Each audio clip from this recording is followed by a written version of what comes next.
love back into the bedroom. This morning we are talking about how to cope with hypoactive sexual desire disorder.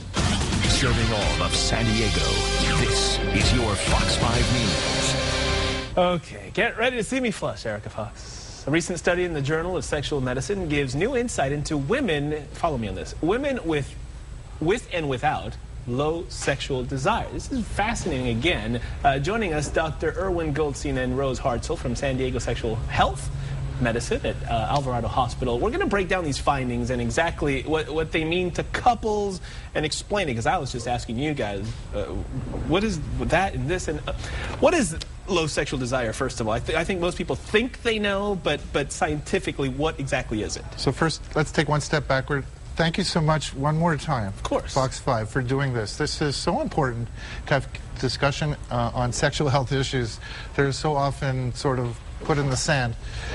Brand new study by the Journal of Sexual Medicine, so we have the journal there, where they did brain scanning of women with and without this sexual problem called low sexual interest. The technical word is hypoactive sexual desire disorder, or HSDD. And basically they found that there's a part of the brain in both men and women where there's excitation or facilitation of the sexual response. Okay. And then there's another part of the brain where there's inhibition of that sexual response.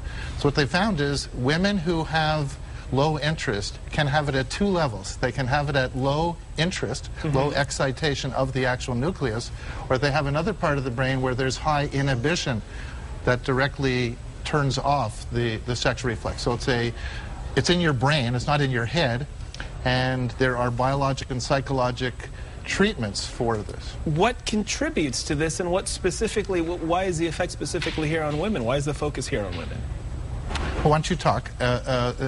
It's very common in women. It's about 12 million women in the United States have this problem. It's the most common sexual dysfunction reported in women.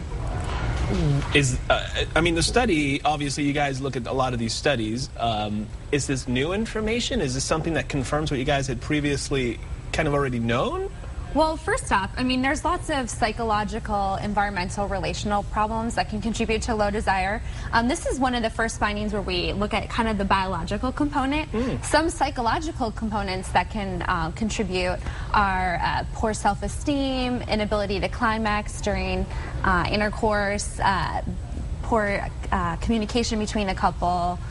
So all that stuff is what can basically take you from one region of the brain to the other region of the brain where suddenly it's this low desire, right? Listen, we've had many medical problems where the brain has been involved. Parkinson's is due to a missing chemical in the brain. Depression is due to a missing chemical in the brain. This is the first real data that a sexual health problem in women, low desire, can actually be a brain problem and not a, gee, it's in your head, Mary. It's amazing, because I was reacting to the fact that brain function actually leads to this. Let's talk about how women. So what's the solution here? How can this? How can women get better at this? How can they find that sexual drive again? I think a lot of us over the years have heard of women reaching their sexual peak later in life, in I believe their mid to late 30s, early 40s. So what's the solution to this? So the solution is both biologic and psychologic. Right. And Dr. Hartzell will do the psychologic, and then I'll do the biologic. Okay. Well, first off, communication is key. Talk to your partner. Also, talk to your physician. And if your physician can't help, come to San Diego Sexual Medicine or see a sexual medicine physician and a sex therapist for proper assessment and treatment. Take care of your body, exercise, work on your self-esteem, manage your stress. And work on your emotional intimacy with your partner. And we can show that if you do these things, then the brain chemicals that turn off are missing. The brain chemicals that turn on are finally there again, which is really cool. Because I was going to ask, if you fix the psychological part of it, does the physiological part follow? So we've now identified there are a series of chemicals that turn it on and a series of chemicals that turn it off, and we're developing finally drugs that act on these chemicals, and we're doing new clinical trials. So if anyone has this problem and wants to participate in possibly getting these chemicals to help the desire issue and change the biochemistry, that would be really cool. I tell you what, and I know there are issues, it's kind of still a little bit taboo and people are kind of embarrassed and they don't want to take that next step, but that's why you guys are there to help people out. San Diego Sexual Medicine, Alvarado Hospital. I tell you what, Dr. Hartzell and Dr. Goldstein, you guys are full of all this great information. Fox5sandiego.com, the Scene On tab, if you want more information how to get a hold of the good doctors, and if you want to participate, don't be ashamed, don't be embarrassed. It's going to pay off in the long run, right? It'll change people's quality of life. They'll be happier.